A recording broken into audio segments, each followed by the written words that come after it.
¿Cómo están? Buen mediodía para todos. Bienvenidos a BTV Noticias. ¿Cómo estás, Lu? Muy bien, Rol. Saludo para ti y para todos en sus casas. Continúa el conflicto en el puerto de Montevideo y por esto hay preocupación en el gobierno. Y ya a esta hora está haciendo uso de la palabra el dirigente del sindicato, Álvaro Reinaldo, quien ya escuchamos. Está ingresando, están todos apoyando la asamblea, entendiendo de que estamos en el camino correcto.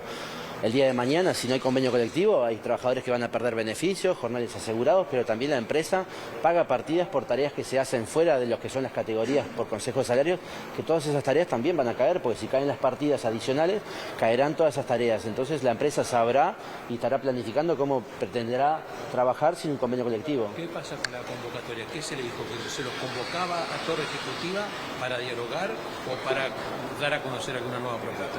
Se nos convocó y no dijeron más nada. Se habló de la posibilidad de un periodo de prueba para aplicar estas medidas. ¿Eso está sobre la mesa? ¿Qué tipo de propuesta alternativa podría ser posible? Nosotros pusimos un abanico bastante importante de medidas a tomar para no centralizarnos, porque lo que se está enfocando en la prensa y lo que se escucha es que queremos trabajar 6 horas para cobrar 8. Eso no tiene ningún llamativo para la empresa, porque ya hay un sector, que es el sector de grúas pórtico, que hace más de 15 años trabaja 6 horas sin pérdida de salario. Entonces no sabemos por qué la empresa le llama tanto la atención eso. Bueno, ahí teníamos entonces la palabra del presidente del Subtra, Álvaro Reinaldo, quien daba a conocer lo que era el planteo de los trabajadores. Terminó hace apenas algunos minutos la asamblea. En estos momentos está ingresando para reunirse con el secretario de la Presidencia, Alejandro Sánchez, con la ministra de Transporte, también el ministro de Trabajo, a los efectos de analizar y buscar una salida a este conflicto. Recordemos que están de paro los trabajadores de TCP hace ya 5 días, está afectando el 70% de la actividad portuaria. Como ustedes oían a Reinaldo, advertía incluso de la posibilidad que estas medidas se extiendan a todo el sector portuario, es decir, a todo el sindicato portuario. La intención, como les decía, es avanzar hacia una solución. En las últimas horas la propia ministra de Transporte, Lucía Echeverri, advertía que acá no se está pensando en la esencialidad, lo que se está por el momento es trabajando hacia una solución a este conflicto. Recordemos, por otra parte, que la empresa en las últimas horas advirtió que si a las 15 horas no se reincorporan, cae el acuerdo salarial, el acuerdo laboral que tienen. Pero vamos a escuchar lo que decía la ministra Echeverri en las últimas horas. Lo que está hoy sobre la mesa es que efectivamente las partes puedan tratar de constituir un ámbito para intercambiar cuáles son los puntos que entiende el sindicato o Catonati y a partir de ahí construir una hoja de ruta para salir. Eso es lo que queremos nosotros agotar, sabiendo que el tiempo efectivamente es una preocupación. Ahora, cuando eso, si efectivamente no logramos constituir, donde apelamos a la seriedad, tanto de la empresa como de los trabajadores, tienen más de 20 años de relación, han transitado otros acuerdos, hay un convenio colectivo que ha sido conquista de los trabajadores, por supuesto en virtud de las negociaciones con la empresa, que nos parece a nosotros que no se puede poner en juego frente a esta diferencia que tiene posibilidades de resolverse y de abordarse si hay un ámbito que además entendemos es tripartito, porque también va a estar en el marco del Ministerio de Trabajo y Seguridad Social. Bueno, ahí teníamos entonces lo que decía Echeverri en las últimas horas. Echeverri llegó bastante antes de las 13 horas en las que estaba previsto este encuentro.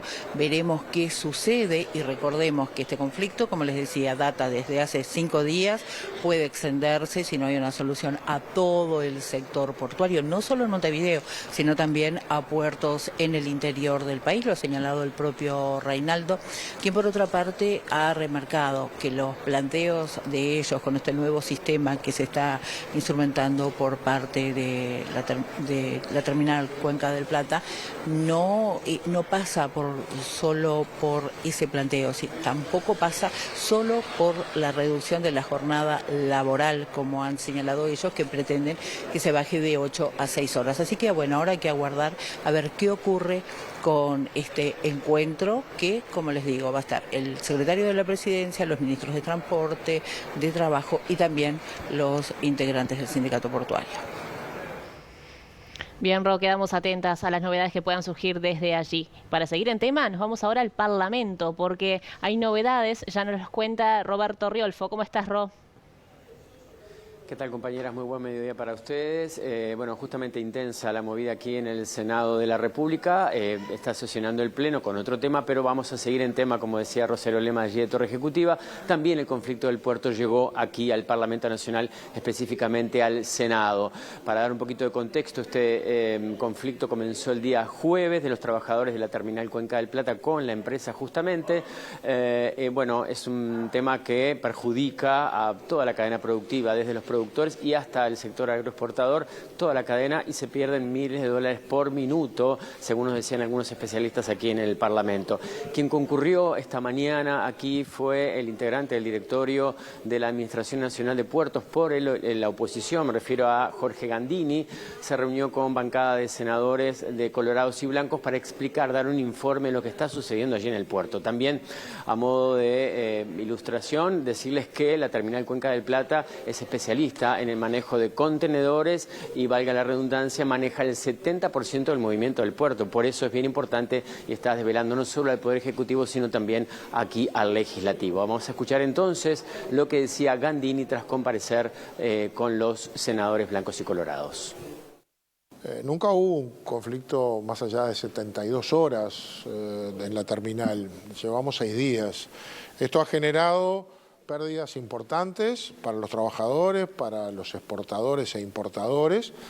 Las navieras empiezan a virar otros puertos. Puede tener consecuencias muy complicadas para la salida estratégica del país. Los trabajadores saben desde hace mucho tiempo que se incorporaba el software Navis. No es un software que esté vinculado a los equipamientos, no maneja una grúa. Es un software de gestión. Dice, este contenedor que está 3 pisos más para abajo, hay que sacarlo porque sube primero al barco. Es eso. El día que migraba el sistema de uno a otro, de un software vigente al otro, ese día aparecen los documentos y aparecen los reclamos. ¿Qué dicen? Dicen que hay que pasar a pedir trabajar de 8 a 6 horas porque el ChatGPT les informó que con este nuevo sistema, Navis, la empresa va a tener un 20% más de productividad. Increíble, pero es así. Lo que dice TCP es que hay un convenio vigente que se incumplió, porque debió haberse avisado que se iba al conflicto, se aplicaba el convenio, hay 5 días de negociación, hay que ir al Ministerio de Trabajo, las partes tienen que exponer y se negocia. Y hay una cláusula de paz. Nada de eso se cumplió, fue directo al conflicto. Están de acuerdo la empresa con negociar una hoja de ruta que propuso el Ministerio, pero mientras se trabaja. ¿Qué dice el sindicato? Negociemos, pero no se trabaja. Y esto puede demorar muchos días, semanas. El país no puede sostener ese ritmo. De esa reunión participaron, por supuesto, los coordinadores de bancada, me refiero a Robert Silva y Graciela Bianchi, que también integran la Comisión de Trabajo. Ellos van más por el lado de, primero, la preocupación de que este conflicto siga la misma suerte del conflicto de la pesca que tuvieron 90 días para resolver. Esto, yo les decía, es mucho dinero por cada minuto, es imposible que corra la misma suerte, por eso la preocupación de todos los estamentos del Estado. Pero, a su vez, ellos cargan con la actuación del ministro de Trabajo, Juan Castillo, que debería ser mucho más firme en tratar de resolver esta situación y tienen pensado convocarlo aquí al Parlamento. Por supuesto hay que coordinar entre el Parlamento y el Ministerio para que eso suceda, pero bueno, vamos a escuchar la palabra de ambos. Vamos a solicitar la comparecencia urgente del ministro de Trabajo y Seguridad Social, que es el responsable de estas situaciones. Porque lamentablemente el país ya tiene un antecedente que nosotros con Bianchi lo advertimos una y otra vez, que fue el terrible conflicto de la pesca durante más de 90 días, que por un radicalismo sindical y cierta contemplación en la actuación del Ministerio se permitió lo que se permitió. Y nosotros estamos muy preocupados porque la situación amerita una rápida intervención del Ministerio con competencia en el tema. ¿Dónde está la omisión del Ministerio? Porque en realidad ese es el Ejecutivo. porque para charlar estamos nosotros, debatir estamos nosotros en el Parlamento. ¿Que tiene que negociar el ministro? Sí, pero resulta que con el otro conflicto estuvimos 4 o 5 meses esperando la resolución del ministro. El Ministerio y el Poder Ejecutivo tienen que ejecutar, porque si el conflicto de la pesca provocó pérdidas millonarias, imagínense además lo que significa todo el movimiento del puerto, la competencia que tenemos de otros puertos de la región, que las empresas se vayan a otros puertos. Sabemos que tenemos empresas que son belgas, ustedes háganle entender a los belgas que acá no pueden entrar para los contenedores porque a algún sindicato se le ocurrió, porque hay varios, porque se le ocurrió que en lugar de trabajar 8 horas quieren trabajar 6 por un software. Por su parte, el senador oficialista Gustavo González va más por el lado de no dar declaraciones que puedan irritar a ambas partes, tanto trabajadores como empresarios, y va por otra línea de citar a ambos, tanto a los empresarios de Terminal Cuenca del Plata como a los trabajadores en el día de mañana a la Comisión de Legislación de Trabajo para, bueno, lograr un ámbito en que se puedan ver las caras y poder negociar y ellos también ser parte de esa negociación y llegar a un acuerdo. Vamos a escuchar la palabra de González. Un conflicto de estas características obviamente que nadie lo desea, yo creo que ni los trabajadores ni la patronal. Ahora, hay que buscar el diálogo, como siempre se debe resolver los problemas. Yo creo que todo lo que irrite hoy, de una parte o de otra, no colabora con esto. Si queremos resolver el problema, tenemos que poner el mejor ánimo de ambas partes para llegar al mejor acuerdo. Como siempre en una negociación, uno tiene que dar un paso al costado a veces, otro adelante, otro atrás, pero resolver el tema es lo que convoca a la Comisión de Asuntos Laborales del Senado. ¿La empresa haya puesto un ultimátum para las 3 de la tarde de hoy? ¿Hace que el diálogo sea más tenso? Bueno, obviamente que sí, pero uno puede, en un conflicto siempre hay una situación tensa, ¿no es cierto? Entonces, todo lo que irrite, como dije hoy, no lleva a eso. Si este es el planteo de la empresa, bueno, ojalá recapaciten, lo vean y se sienten a dialogar. Me parece que eso es lo que reclaman todas y todos los que queremos que esto salga adelante. Por lo tanto, tanto los trabajadores como la patronal tienen que sentarse y discutir. Yo no quisiera que esto fuera otro conflicto como el de la pesca. Muy bien, ahora cambiamos radicalmente de tema, pero seguimos en el Parlamento, por supuesto. Desde las 9:30 de la mañana está convocado el Pleno del Senado para tratar la ley de lavado de activos que modifica la vigente ley 19.574. Recordemos que, bueno, había algunas restricciones que fueron bajadas en la ley de urgente consideración, como por ejemplo el manejo, las transacciones en efectivo, habían bajado de $100.000 a $40.000. La idea de este proyecto de ley es volver a restituir el $100.000 como manejo, restituir los $40.000 como manejo para poder seguir la ruta del dinero, lo decían del oficialismo, que esa es la idea de este nuevo proyecto de ley. La bancarización obligatoria también, esto fue aprobado por unanimidad en la Comisión de Hacienda, pero hay algunos reparos ahora en algunos artículos que se están tratando ahora en el Pleno del Senado. El senador Sergio Botana habló entonces de esas diferencias y algunos artículos que no estarían acompañando. Escuchamos la palabra de Sergio Botana. Para que fuera bueno, el primero tendría que tener una orientación general, porque acá lo que tenemos que cuidarnos es de no andar persiguiendo a los buenos y después no tener recursos para encontrar a los malos.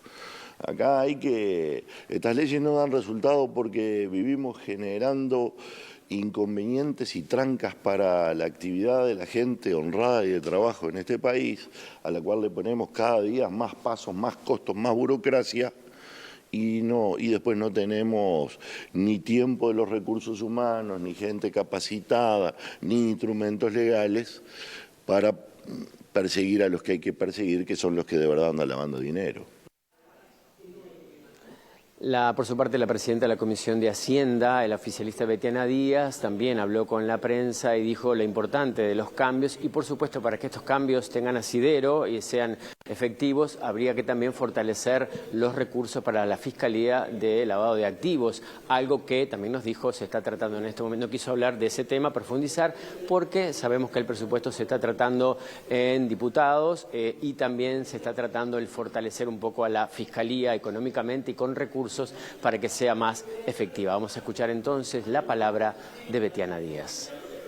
Me parece muy interesante esa pregunta porque en realidad esto no es una sola medida, ¿no? Es decir, acá participan varios actores. Primero, se amplían los sujetos obligados, los delitos precedentes, institucionalmente de alguna forma como que se reasignan las tareas en la eliminación de lo que es esta fiscalía. También además hay que pensar que esto va acompañado de la discusión presupuestal, se están negociando algunas modificaciones para con la fiscalía, de eso ya se están encargando los diputados, así que no puedo profundizar en eso, pero también esto va acompañado de otras medidas que fue tomando el Poder Ejecutivo, por ejemplo, la creación del sistema de lucha contra el crimen organizado y bueno, el lavado de activos. Y cuando uno ve integralmente, lo que hay que fortalecer es los recursos disponibles que hay en términos financieros y en términos de recursos humanos para poder hacer las investigaciones necesarias, ¿no? Nosotros estamos teniendo pocos reportes. Por suerte, en el último año aumentó la cantidad de reportes de operaciones sospechosas. Esto habla de que se movió la percepción del riesgo y creo que esto responde también a que en la campaña electoral el tema del manejo de efectivo estuvo muy presente también y de que la posibilidad de modificar la ley integral de lavado estuvo arriba de la mesa. De hecho, nosotros aprobamos el proyecto en el día de ayer en comisión y lo que nos planteaban era, tenemos salvedades con algunos aspectos del proyecto, va a haber algunas modificaciones que vamos a discutir, pero lo que sí me parece importante es que la intención manifiesta de todos los partidos integrantes de la Comisión de Hacienda, Partido Nacional, Partido Colorado, Frente Amplio, de avanzar en este sentido.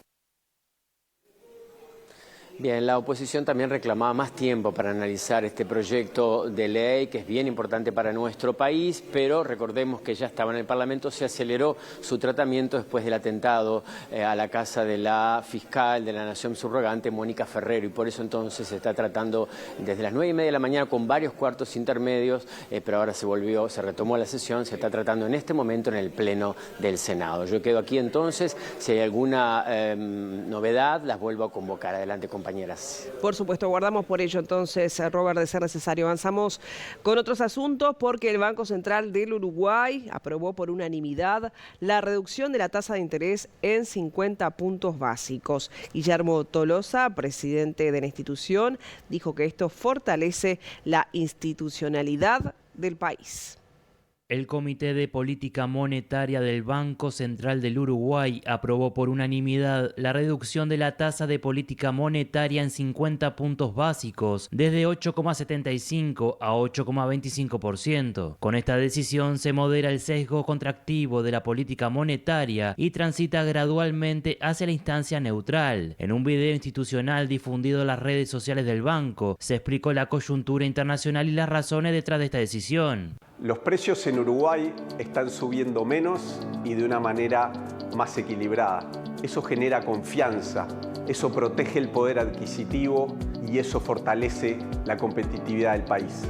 Por primera vez en casi 20 años, los analistas económicos esperan que los precios a 2 años suban en línea con nuestra meta de 4,5%. Tanto el presupuesto del gobierno como las pautas salariales se diseñaron en base a nuestras proyecciones, una señal clara de que se consolida la confianza en el Banco Central. La inflación está prácticamente en nuestra meta y proyectamos que, de no mediar choques significativos a nuestra economía, la misma se mantendrá en torno a ese nivel en los próximos años. Este jueves, la fiscal Isabel Iturralde presentará la acusación contra el ex senador Gustavo Penades, según pudo saber BTV Noticias con fuentes de la investigación. En ese sentido, el Ministerio Público reunió ya las pruebas para pedir la pena máxima, que se estima que es entre 16 y 20 años. En la instancia también se discutirá si Penades continúa esperando el juicio en la cárcel o será enviado a prisión domiciliaria. El juicio oral comenzará en 2026 debido a los plazos legales que maneja Fiscalía y los abogados. Queda más información para compartirles. Pausa y ya venimos.